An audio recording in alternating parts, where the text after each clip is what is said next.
15-year-old Jaqen Stewart is a bond servant in Master Sarkhan's dragon barns. Stealing a dragon to secretly train as a fighter is Jaqen's only hope to earn his freedom. But what if he's caught? Or worse, what if he does not know enough to train his dragon properly to become a true champion? The young dragon turned its black eyes toward him, and Jaqen felt as if he could see strange constellations being born in the endless night of its eyes. "Be thou ever my friend," Jaqen whispered. The dragon answered him with a weak trickle of smoke through its nose slits. It was no more than a patch of light fog, then it was gone. But that it was smoke, the first conjurings of the fire of a fighting dragon, Jaqen was sure. Dragon's Blood by Jane Yolen. Originally copyrighted in 1982 by Jane Yolen in the Delacorte or Delacorte Press. I don't know how to say that correctly. This edition, I believe, is copyrighted in 1996, so I guess a redo or something like that.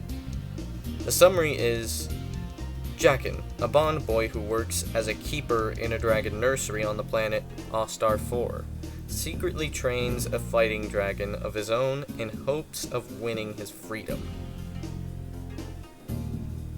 Printed in the United States of America, and other things that I'm not going to go into. For Jeff, Joan, Jim, and Scott, my first SF friends.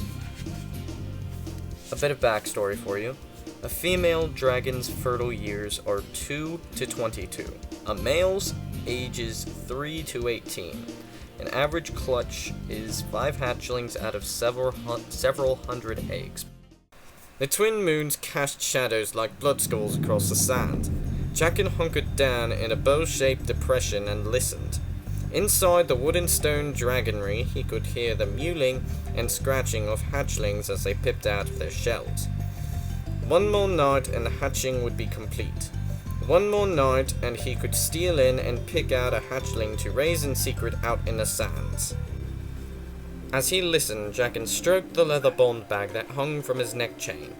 The bag held only a few coins, but Jaqen knew that once he had trained his dragon to fight in the pits, his bag would be plump and jangling with gold. Then no one could call him Bonder again, and he would answer to no master's call but his own. He would be a boy no longer, but a man. The rustlings inside the nursery increased as more and more hatchlings caught Jaqen's scent. They began to squeak their distress, a high peeping that multiplied quickly. In the nearby stalls, the hen dragons stomped their feet. They were well used to the man smell, but the panic of the newborn nestlings made them restless. Their huge clawed feet beat out challenges to the intruder near the clutch. Any moment now, a hen might roar, and that would wake any sleeping bonder within hearing. Jaqen did not dare stay longer, but what did that matter? He had heard the sound of the hatchlings, and he knew how close the pipping was to being finished. As a lowest stall boy, he was not allowed into the incubans. His job was to clean the stud stalls and bathe the big male dragons. Dust and fumets and dust.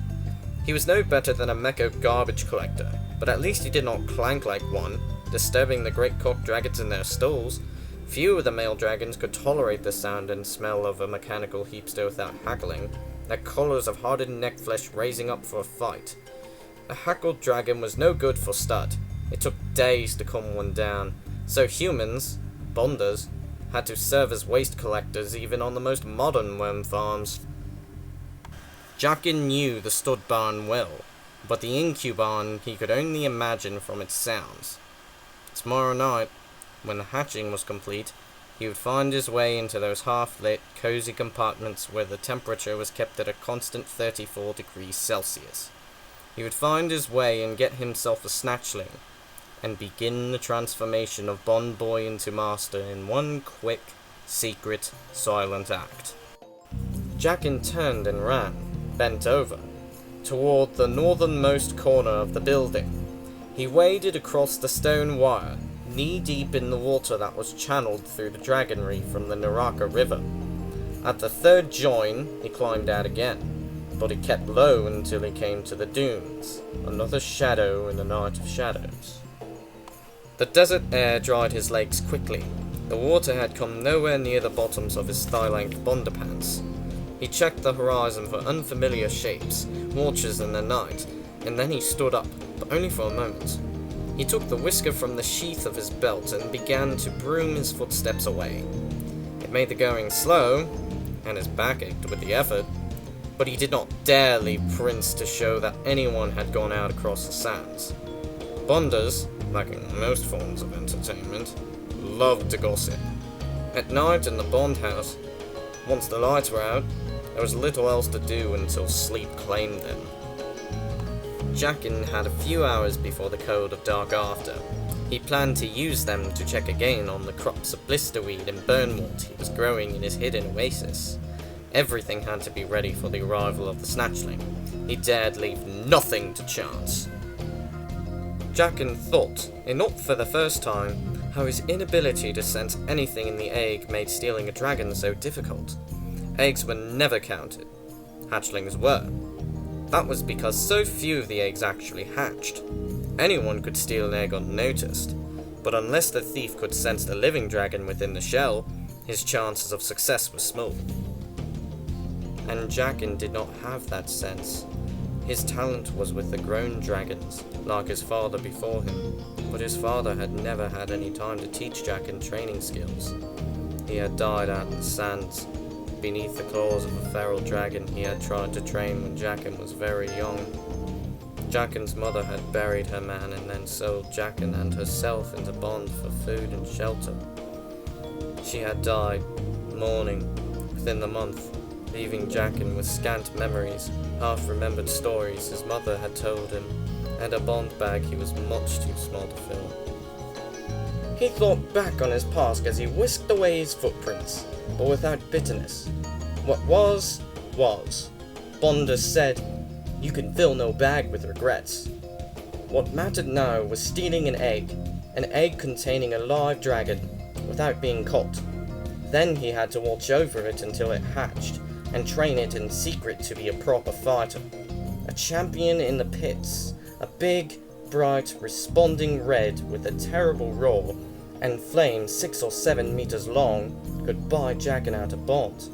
Such a dragon had not been seen on our Star 4 for as many years as Jackin could recall, but he was determined to find one, raise it up, train a champion, fill his bag, and become a master.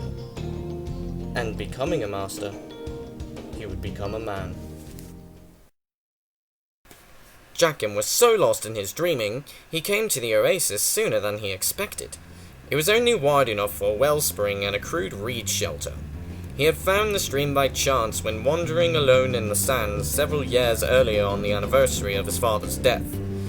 Then he had not known enough to broom away his steps. Anyone could have followed him, and shared his find.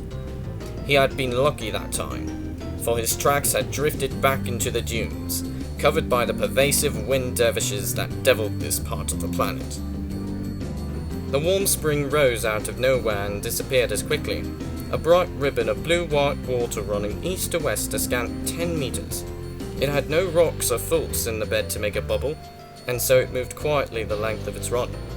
Yet it shimmered against the sand unexpectedly, like dragon scales in the sun. The western end was rimmed with the sand-coloured cairn reeds. When Jackin had first found the spring, he had begun his digging with his hands. On subsequent trips he had brought a small shovel, borrowed from the nursery supply room and long since returned there. Slowly, and with much perseverance, he had widened the western edge to make a pool. The pool was large enough for a boy to swim in, though too shallow for deep dives, and for 4 years the oasis had been his secret place. He came when work was finished or on his bond off, the semi-monthly holiday each bonder had from the dragonry. Jackin had told no one about it, not even Slack or Erican, his 2 closest bondmates. They chose to spend their bond-offs with the others, stuffing themselves at the Krakow stews, or gaming at its minor pit. As young bonders, they mostly watched at the pit, having little in the way of coins with which to bet. Some of the older bond boys spent their time in gold at the baggeries as well, where girls waited to be filled like empty bags. But Jackin preferred the silent, simple pleasures of his oasis, and the knowledge that the few coins in his bag were in no danger of being lessened by the trips into town. It was the wellspring that had helped him decide to steal an egg. It could provide shelter and the promise of provisions. And so Jaqen had spent every free moonrise and bond off at the oasis, planting a small patch of blisterweed and burnwort along the side of the spring, milking plants near Sucker's Marsh for the seeds. It had taken him the better part of the year to sow enough to provide an adequate crop for his work. Jaqen walked along the weed and wort patch. In the moonlight, the plants sent up smoke ghosts, a healthy sign. He knew better than to touch the growing rootstocks, for they could leave painful burn marks. Only when the plants stopped smouldering and leafed out could they be touched safely. Milked for seeds, picked and crushed for dragon food, or rolled for smokers like old Lacan, who could not do without the weed.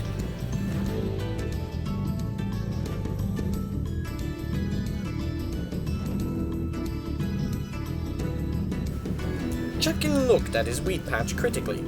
He was pleased. There should be more than enough for his snatchling, especially since a dragon did not start eating until it had shed its egg skin, after 3 or 4 days.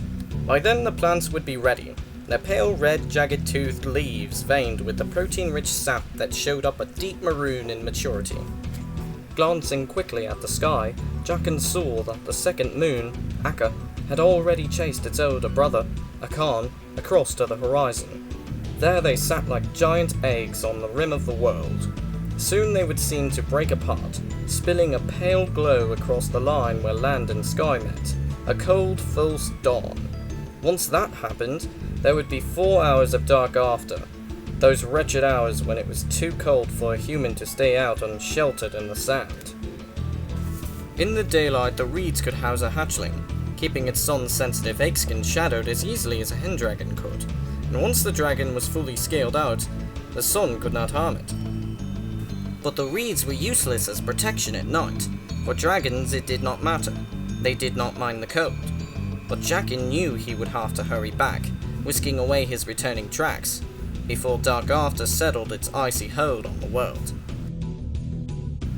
And that's all, folks. All narration and voices are done by me, GamePro011. Same thing with the audio, adding the backgrounds and stuff. Trust me, it would probably sound a lot better, the levels would be a lot more even if I wasn't the one editing it.